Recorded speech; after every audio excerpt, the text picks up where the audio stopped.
Hey guys, in this video I'm going to show you how to shuffle wallpapers on a Wallpaper Engine.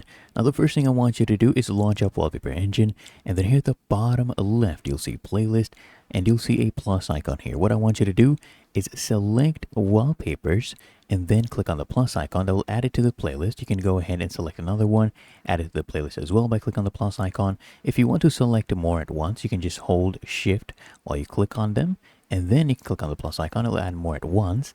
After that, what I want you to do is click on this gear cog. It'll open up your playlist settings, and now it is set to change wallpaper on a timer. You can change this to whatever you want. I'll leave it at a timer, and I'll go ahead and make this to be 1 minute. Every 1 minute, it will go ahead and shuffle the wallpaper, and the order I want it to be random. So you come here, click on this drop down, make sure you choose random unless you want a specific one, and then you click on OK, and every minute the wallpapers will shuffle.